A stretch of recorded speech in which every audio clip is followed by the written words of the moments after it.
Hey, Gloucester Township. Joe Allen here with Keith Gibbons. And a big topic that's been on the minds of a lot of people in town is the a lot of warehouses. A lot of warehouses.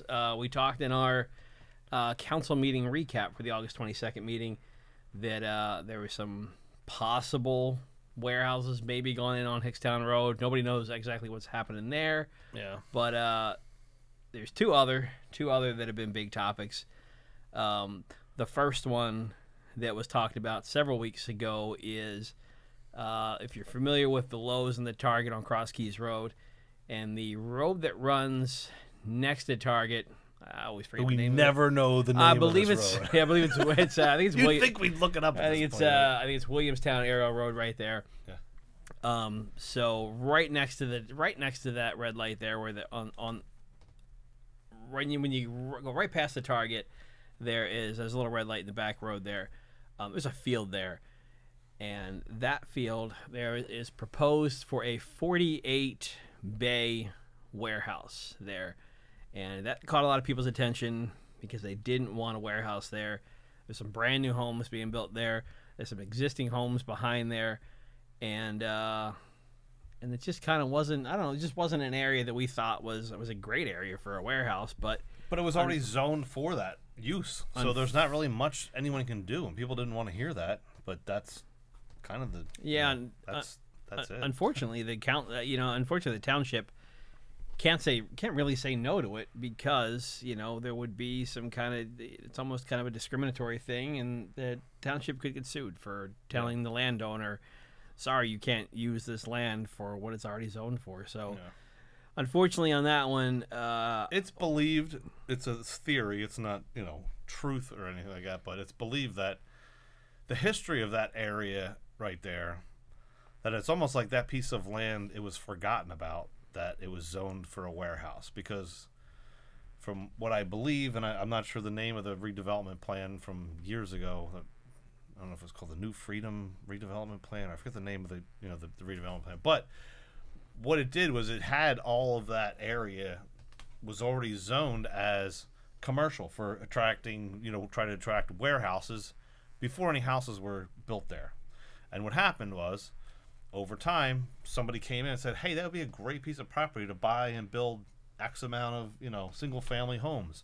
So they went through the whole process like we're, talking about now, going through and changing the zoning and having it rezoned with an overlay and saying, yeah, well, this piece here can be residential, and then this piece here can be residential, and then this piece, and then it was just kind of forgotten that this was still zoned as this warehouse without anybody thinking that, warehouse is actually going to come in and build here on this piece of property that was zoned a warehouse. And now all those houses that were, through an overlay or something zoned to be able to be built in the past are now the ones looking and saying, oh, man, look at that warehouse that's here. Well, actually, your house is the one that overrode the zoning.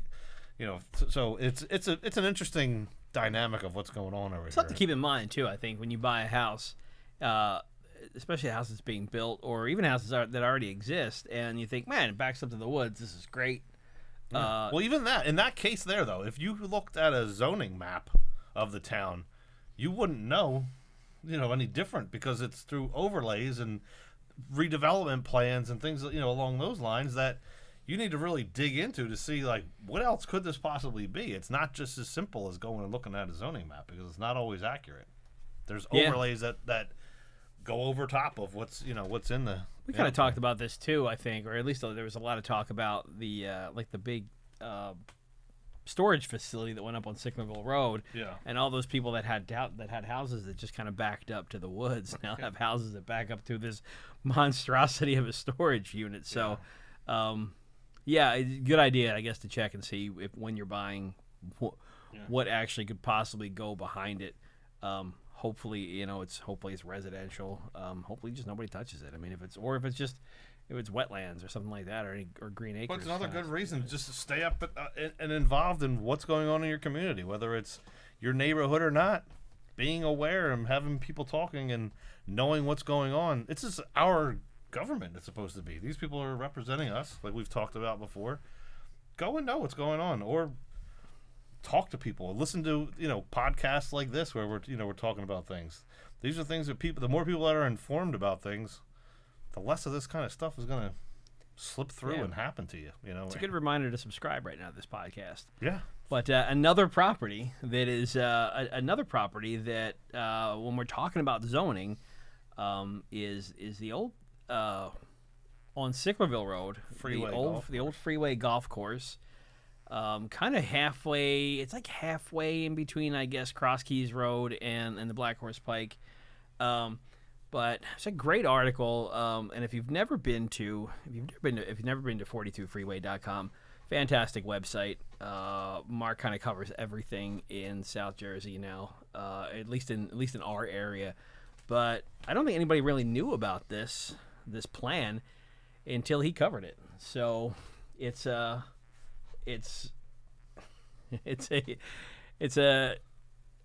great article here on what's going to happen. Now, initially, so there was this a meeting property for this. here, it's zoned R1, which is one single family home per acre is what it was zoned for, and a golf course is an approved use for what that is right now. So what they're looking to do is to take and change that zoning, just like we were talking about how some of these houses got put into what used to be a warehouse district. They're doing the reverse now and saying that this residential thing can be a warehouse. So go ahead, you can keep going with here. This one got a lot of attention.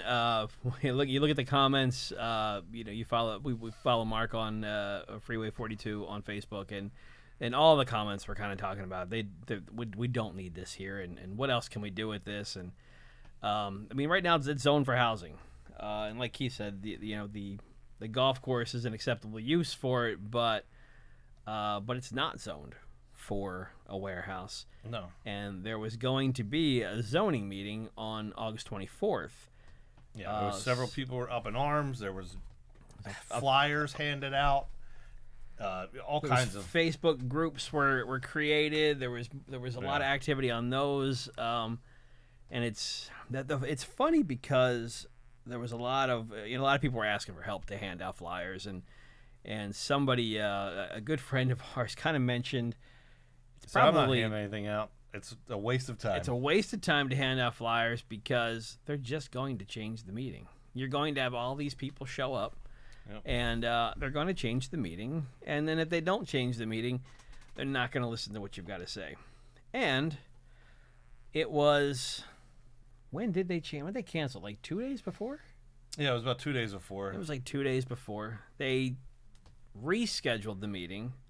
So the zoning meeting for now, for that warehouse, is September 14th at 7 p.m.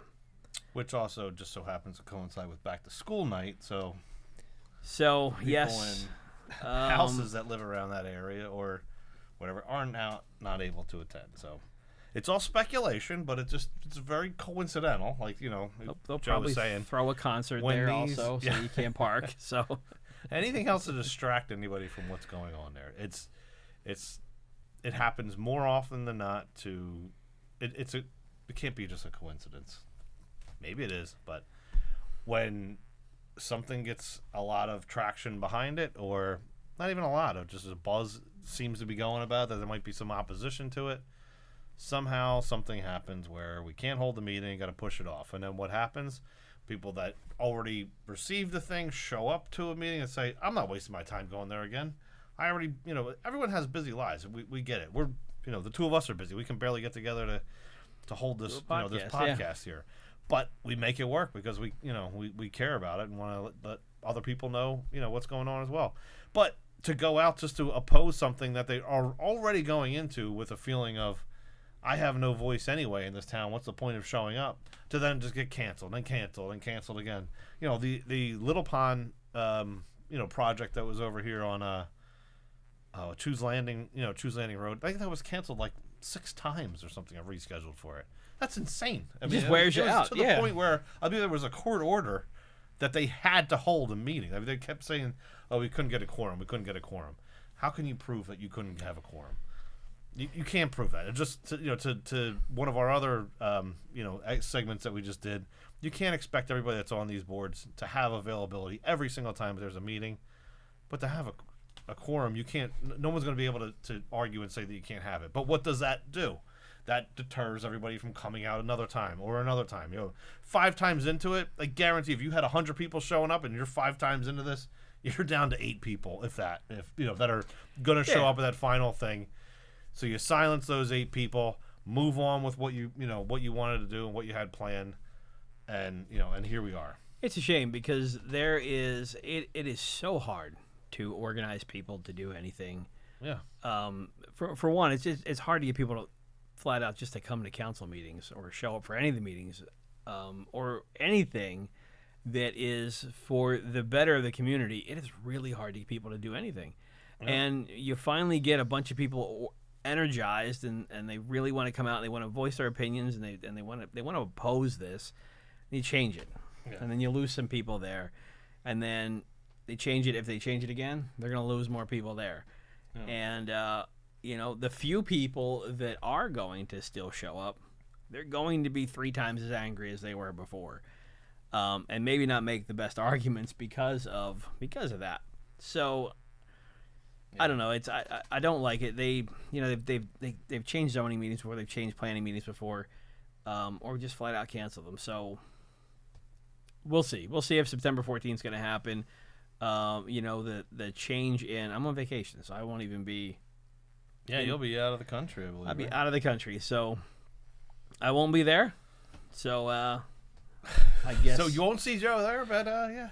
I guess somebody else is going to report. Somebody else will report back in on there. This particular project, and the council, the zoning and planning boards are not something that are aired. And so unless somebody goes there and records them, you're not going to get videotape of it, or you can Oprah audio because they do record them that way, but. There's no video, recording of that. So somebody would have to report back. You'd have to take their word for it, or somebody had to bring a camera. But either way, this particular project here for the freeway golf course, another interesting aspect to this is the owners of this property. Oh, yes. The owners of this property, I think it's, Black Horse Pike Properties or something? Black Horse Properties? It's a company that is an LLC, which is owned by AP Construction family, which has the last name Petrangelo, who also is the last name of the township planner. I don't know anything about the connection there, but it could be a complete coincidence. I don't believe that it is, but you can take that for what it's worth. It's just an interesting tidbit of information that should be mentioned. With this, probably a section of all the nepotism charts that we did that we didn't cover. It was probably the ties to the company that owns most of also downtown Blackwood. Yeah.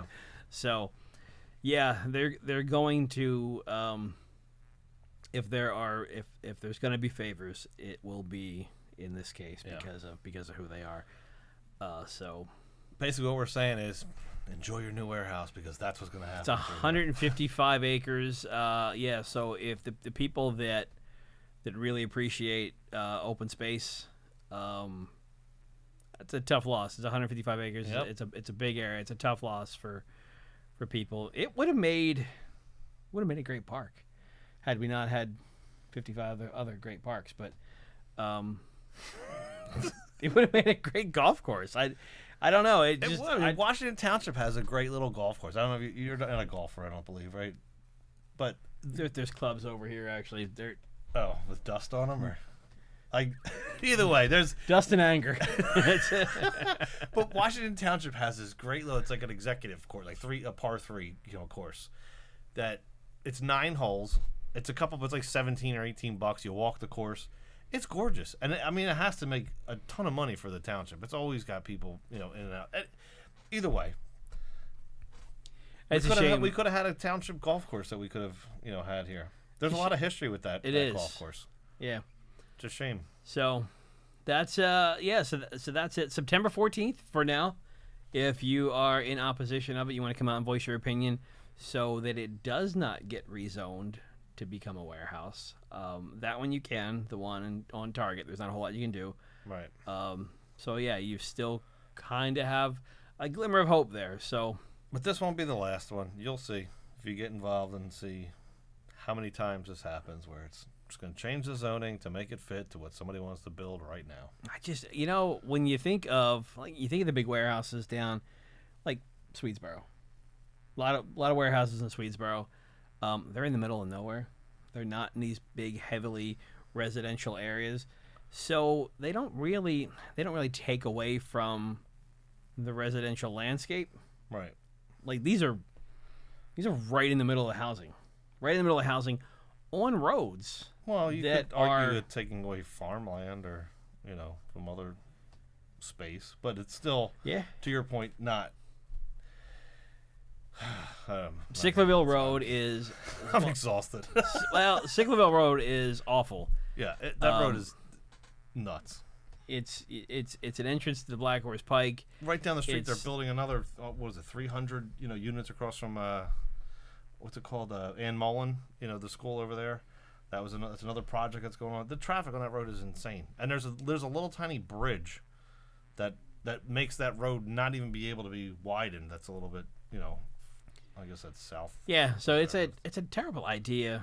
It's a terrible idea for a warehouse. The other one's a terrible idea too, because those trucks are either going to wind up on Cross Keys Road, which in itself is kind of it's kind of at its max, or they're going to wind up going down Sicklerville Road to get on 42. Which, man, if both of these warehouses come in and the traffic all goes to Sicklerville Road, it's going to be a nightmare. So, and some already say that Sicklerville Road is a nightmare.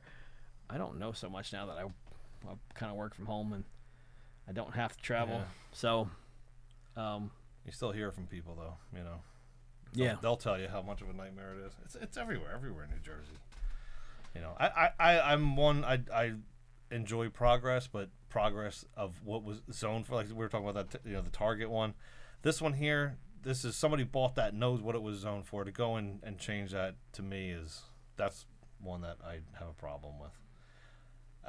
I'd rather see houses go there if that's what it's zoned for. They're allowed to build them, then go right ahead. You can't. It's a shame, but it's not like this stuff is not the township's decision, like what goes where, but it is to a degree when you have the zoning already laid out, and that's what it's zoned for. That's what someone at some point in time agreed to, saying that this is what it is.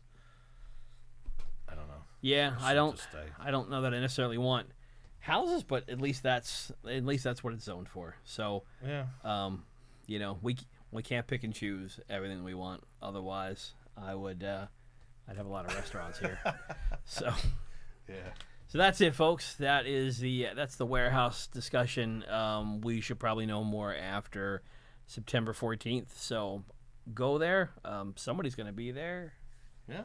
Stay tuned. Some of the folks we know will be there. And then if you haven't already, subscribe to the channel, hit the like button, and check us out at RestoreGT.com. Thanks, folks. Thanks.